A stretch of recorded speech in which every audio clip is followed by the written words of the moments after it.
So today marks 11 years, okay, since the collateral murder video was published by WikiLeaks. This is the video I'm talking about, okay? Again, if you go and try and watch it on YouTube, look what they tell you. Sign in to confirm your age, okay? That's what they tell you over here. There, I think you can see it now. Sign in to confirm your age. This is a form of censorship, if you ask me, right? Because they're putting roadblocks for you not to see what this video is about. You've seen it, right? It's from an Apache. It's from a helicopter gunship, and you know they basically gunned down 2 Reuters journalists and Iraqi civilians and children. And they're laughing and they're joking in the video, and they say things like, "Oh, well, it's their fault for bringing their kids into a battle," you know. And they're you can hear how bloodthirsty they are. I mean, this is really a video that kind of radicalized me. That really makes me sick to my stomach every time I watch it, you know. And the cover-up is really important to understand. There was a cover-up. So this wasn't just a war crime. There was a cover-up as well. Okay? Of course, no one's ever been punished for this, huh?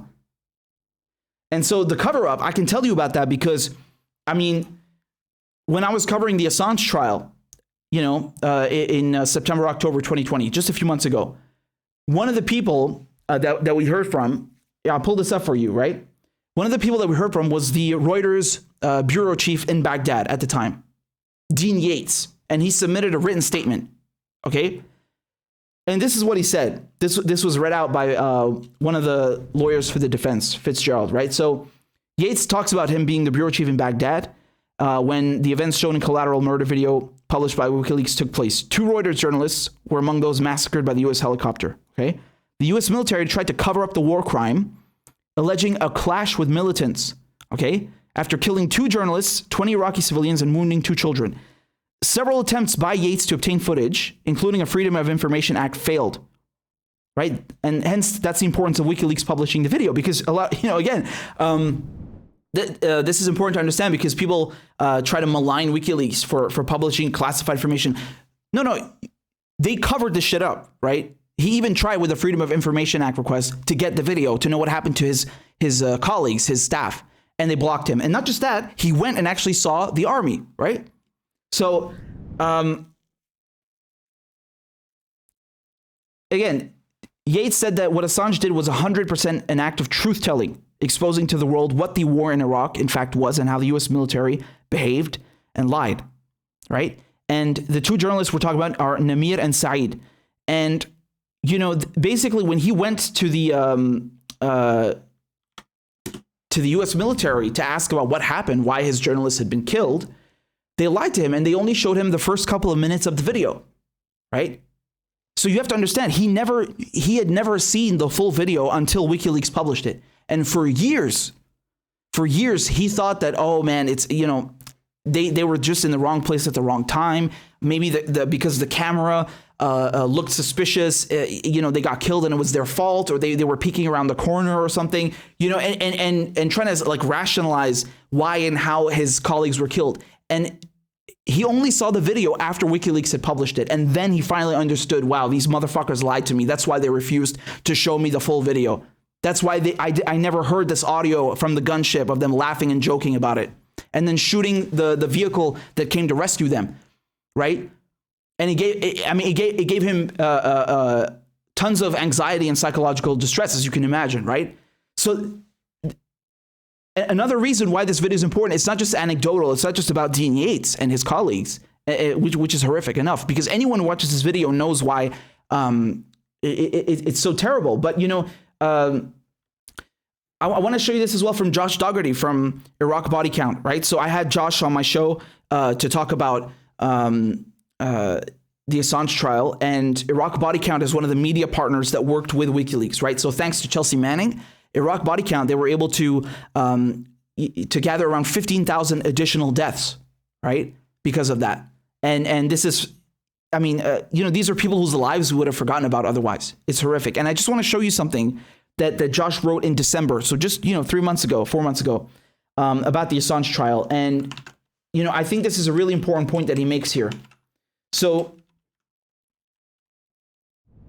he says over here that as valuable as the types of information described above already is, the contribution of the Iraq war logs goes well beyond the new deaths they revealed. For example, the single most famous WikiLeaks publication is probably the collateral murder video, released some months prior to the war logs, showing U.S. helicopters gunning down a group of men in Baghdad, including two Reuters journalists.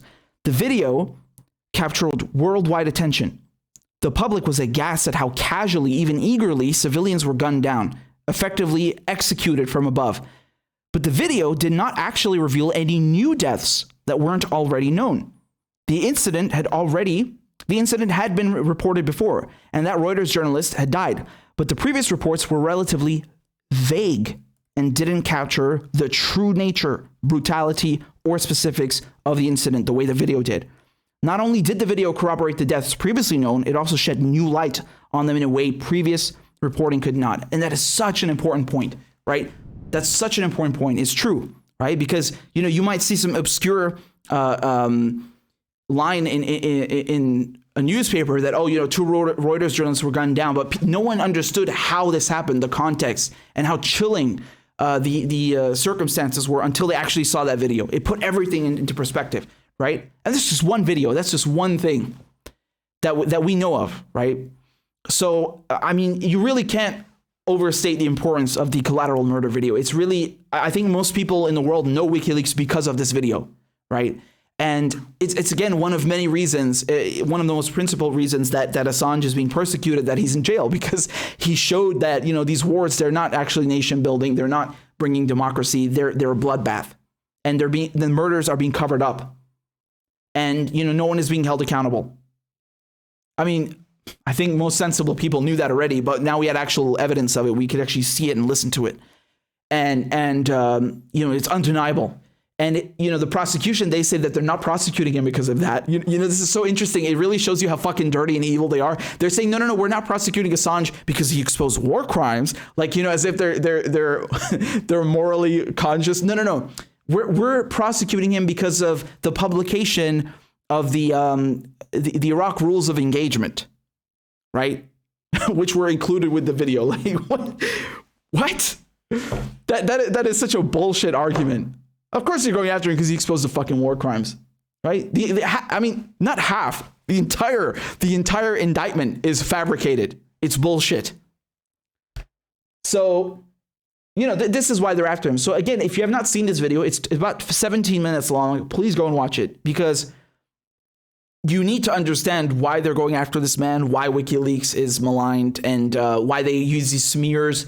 For years, they've been smearing WikiLeaks. Oh, hostile intelligence service working with their bullshit, blah, blah, blah, blah, blah, just to cover this up. Because they don't want you to know about the collateral murder video. They want you to know about, the cover up for torture, how the United States was pressuring Italy, Germany, their allies not to prosecute CIA agents who were complicit in torture and rendition and kidnapping. There's so much stuff. So they resort to these smears.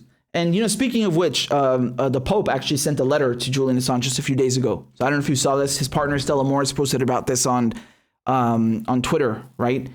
We don't actually know what's in the, excuse me, I've clicked on the wrong area here. Yeah, but we don't actually know what's in the letter, right? But she just said that after a hard night, Julian woke up this morning to a kind, personal message from Pope Francis delivered to his cell door by the prison priest.